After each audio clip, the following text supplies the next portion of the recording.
National. It's time for the news. The President of the Republic, Mr. Abdelmadjid Tebboune, has honored 13 exporters as part of the first edition of the Medal of Honor of Exports held here in Algiers. The UN Human Rights Office in the occupied Palestinian territories has called on the Zionist entity to end all forced discriminatory evictions of Palestinians in occupied Al-Quds. And the members of the G7 group are presenting today a long-term commitment plan to Ukraine security on the second day of NATO summit that dashed Ukraine's hopes for obtaining a precise timetable. Those were the headlines, and now the news in detail from Radio Algeria International. First, the President of the Republic, Mr. Abdelmadjid Tebboune, has honored 13 exporters, including Satirex Iris Company, which was awarded the Medal of Honor of Exports in addition to a subsidiary of the Algerian Company of Fairs and Exports, SAFEX, as the best support body for exporters. The winning company received the award at the first edition of the Medal of Honor of Exporters, held at the International Conference Center Abdelatif Rahal in Algiers and opened by President Abdelmadjid Tebboune. The details with our colleague Mariam Zian.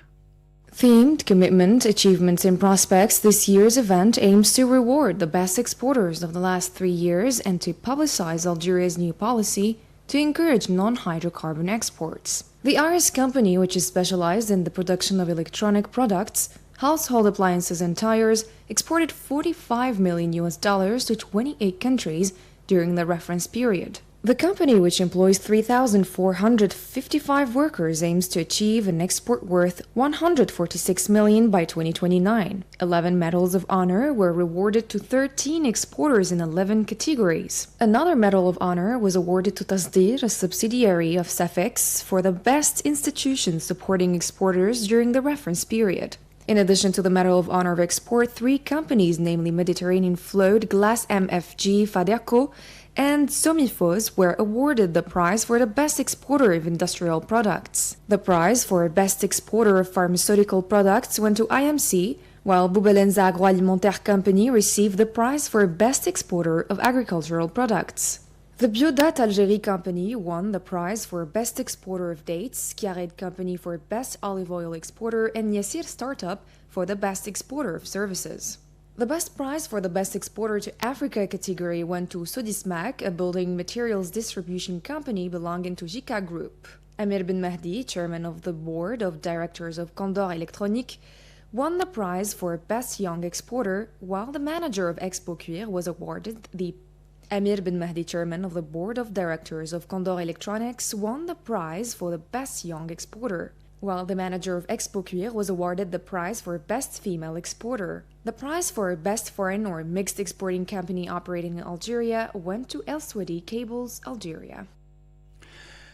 And in his opening speech Tuesday, at the first edition of the Medal of Honor of Exports, placed under the theme Commitment, Achievements and Outlook, the President of the Republic, Abdelmadjid Tebboune, instructed the government to create as soon as possible a higher council of exporters to improve the handling of exporters' concerns, grant them incentives and facilitations which are intended for them. Said Bouazi has more details. President Tebboune reaffirmed the state's concern to provide permanent support and assistance to economic operators that generate wealth, especially exporters that we consider ambassadors of the national economy, he said. Highlighting the quality of products made in Algeria in all sectors, the President of the Republic hailed the efforts of the group Civital, crowned with the opening of the first 100% Algerian factory for the production of table oil, which will be followed by the assembly of an industrial unit for the local production of sugar.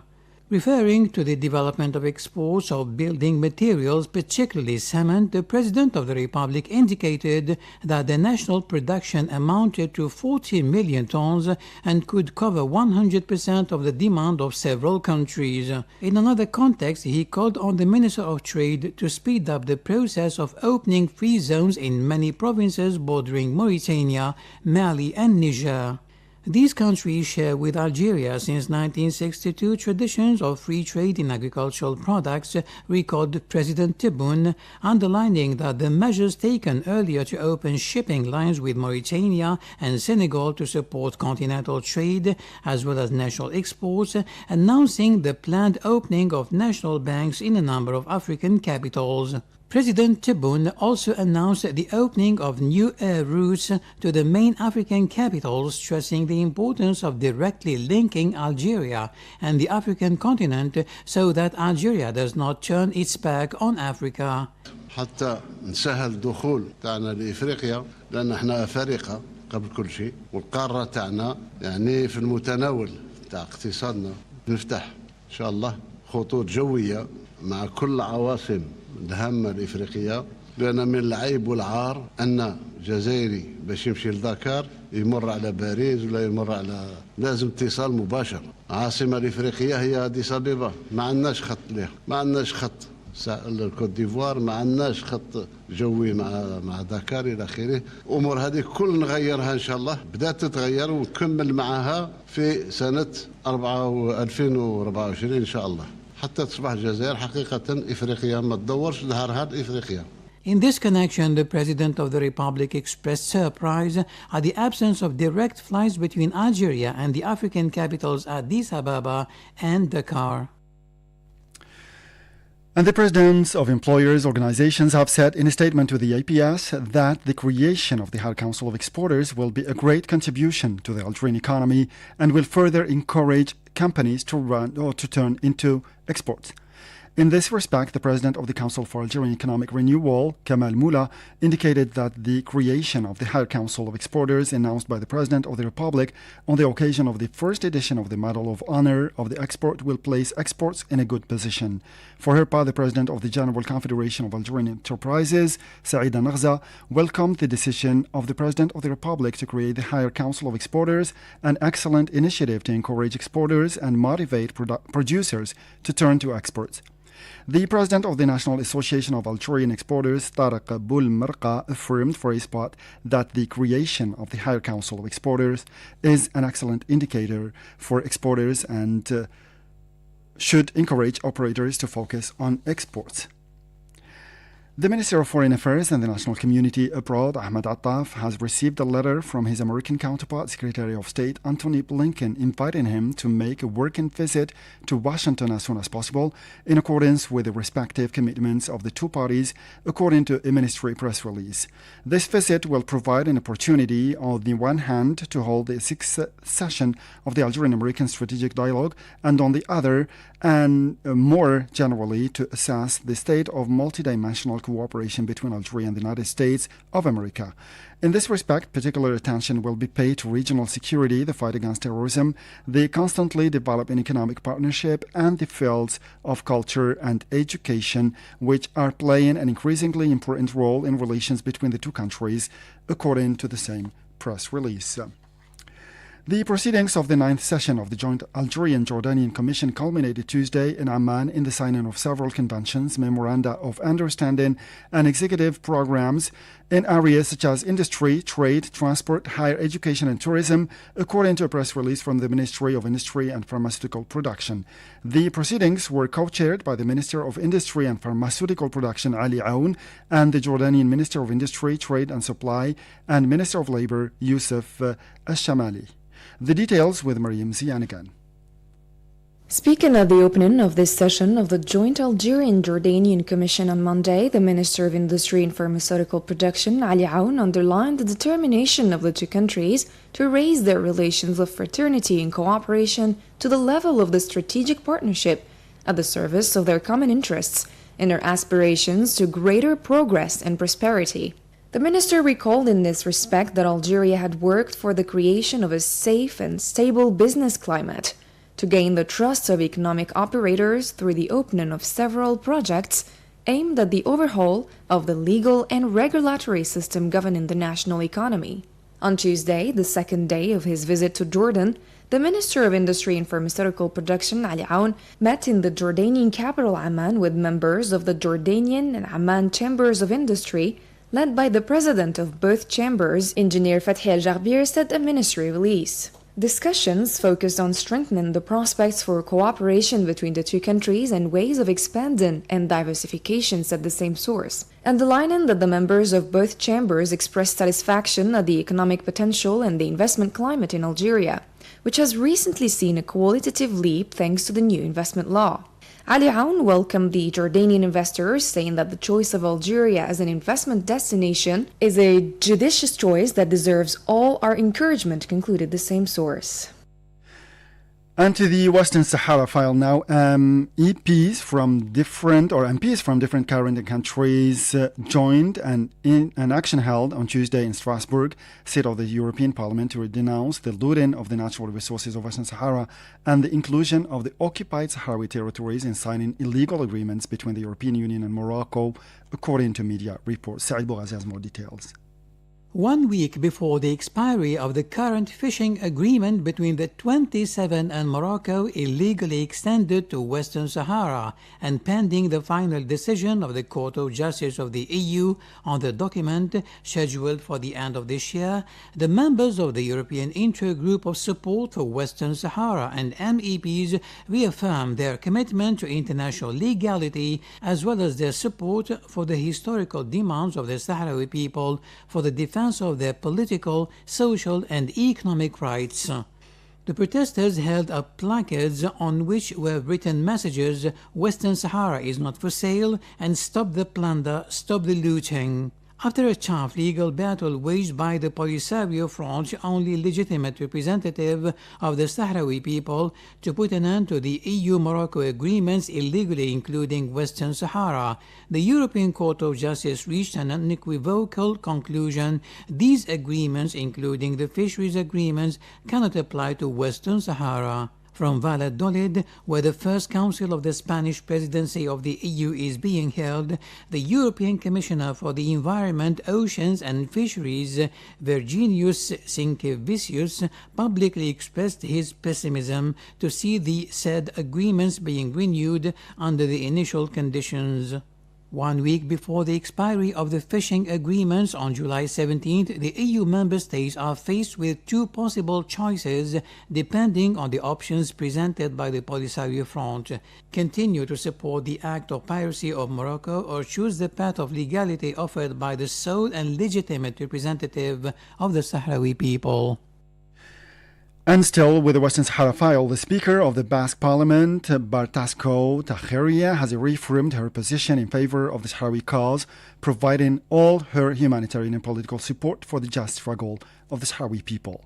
These remarks were made after having received with deputies a delegation of Sahrawi women who are making a working visit to the Basque country. Bartasco Tajeria reiterated the Basque government's support for the Sahrawi people in their just and legitimate struggle and the right to freedom and independence. In the burning Palestinian file now, the UN Human Rights Office in the occupied Palestinian territories has called on the Zionist entity to end all forced discriminatory evictions against Palestinians in occupied East al-Quds, pointing out that this practice is prohibited by international law. International humanitarian law prohibits the Zionist occupier to impose its own laws in the occupied Palestinian territories. In addition, the laws applied against the Palestinians are themselves of discriminatory nature and constitute a blatant violation of Israel in the field of human rights, denounced the UN office, calling on the Zionist entity to immediately repeal the said laws. The Zionist entity must repeal those laws which have facilitated and enabled the settler organizations from targeting Palestinians such as Noura Gate and Mustafa Soblaban, and the practice of forced evictions targeting Palestinians in East al-Quds. And the members of the G7 group are presenting today a long-term commitment plan to Ukraine's security on the second day of a NATO summit that dashed Ukraine's hopes of obtaining a precise timetable.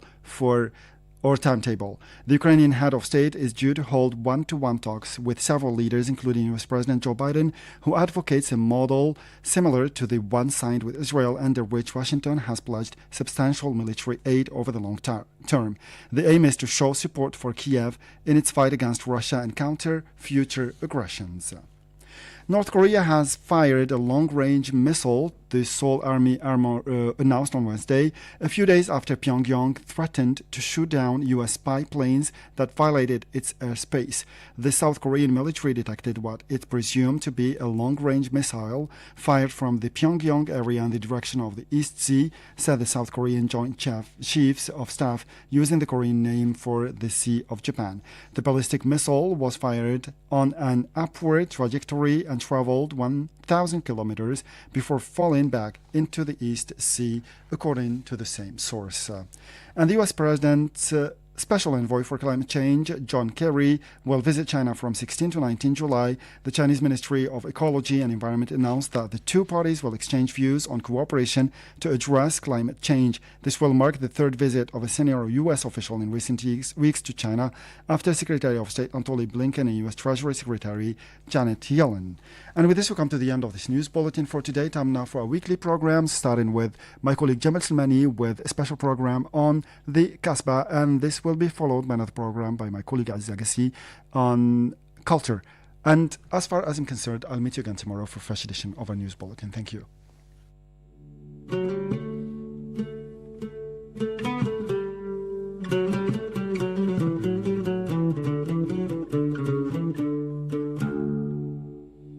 The Kasbah is a unique kind of Medina or Islamic city. It stands in one of the finest coastal sites on the Mediterranean, overlooking the islands, where a Carthaginian trading post was established in the 4th century before Christ. There are the remains of the citadel, old mosques and Ottoman-style palaces, as well as the remains of a traditional urban structure associated with a deep-rooted sense of community. The Kasbah of Algiers is an outstanding example of a historic Maghreb city having had extensive influence on town planning in the western part of the Mediterranean and sub-Saharan Africa. Indeed, located on the Mediterranean coast, the site was inhabited at least from the 6th century BC, when a Phoenician trading post was established in there. The term Kasbah, that originally designated the highest point of the Medina during the Zirid area, today applies to the ensemble of the old town of El Jazair, within the boundaries marked by the ramparts and built at the end of the 16th century, dating back to the Ottoman period. In this living environment where nearly 50,000 people reside, very interesting traditional houses, palaces, hammams, mosques, and various souks are still conserved, the urban form of which bears witness of an effect of stratification of several styles in a complex and original system that has adapted remarkably well to a very hilly and uneven side.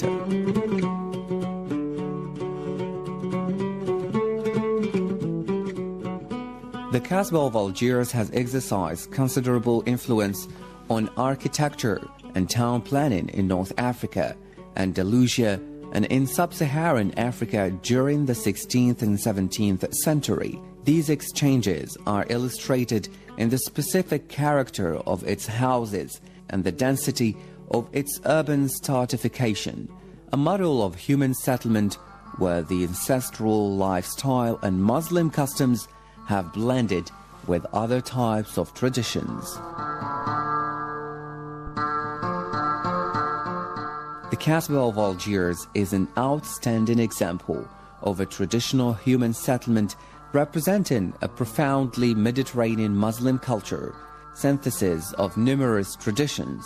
The vestige of the citadel, ancient mosques, Ottoman palaces, as well as the traditional urban structure associated with a strong sense of community testify to this culture and are the result of its interaction with the various layers of populations. Despite the changes and the earthquake risks experienced by the site, the Kasbah of Algiers still retains its integrity.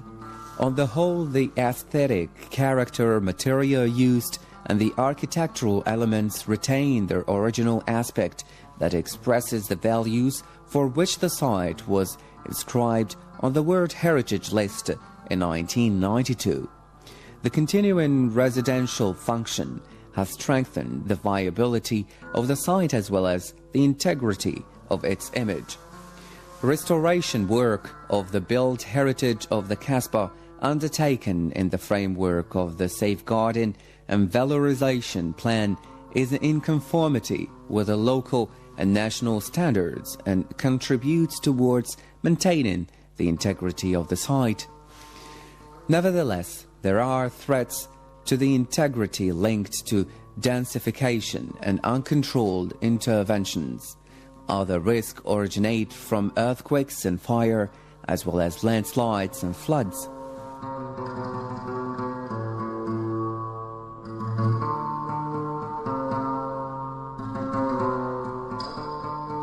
The attributes of the outstanding universal value for which the site was inscribed are maintained. The Kasbah bears witness to a remarkable authenticity as regards the form and conception, with its very dense urban planning. Construction materials with earthen bricks, earthen and lime rendering, stone and wood, and also the use, whether residential for trading or cult and popular customs.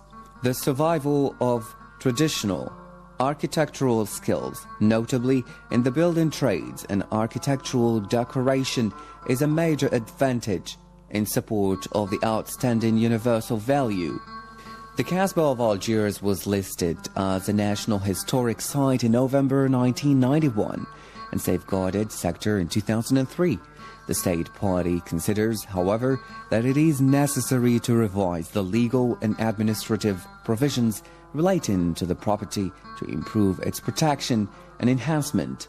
The management of the site is entrusted to the Cultural Directorate of the Wilaya or Province of Algiers. There is a continual need to conserve and rehabilitate the property to forestall deterioration of the urban fabric. Threats from the risks of earthquakes and the fire exist, whereas the landslides and floods always constitute a possible threat. A permanent plan for the safeguarding and the valorization of the safeguarded. The management plan will cover these issues and take account of a buffer zone and regular monitoring activities.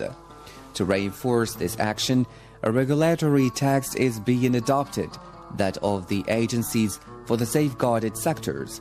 The Office for the Management of Cultural Properties and Exploitation is responsible in the name of the Ministry of Culture for the management of the listed archaeological and historic monuments and sites, including those located inside a safeguarded sector.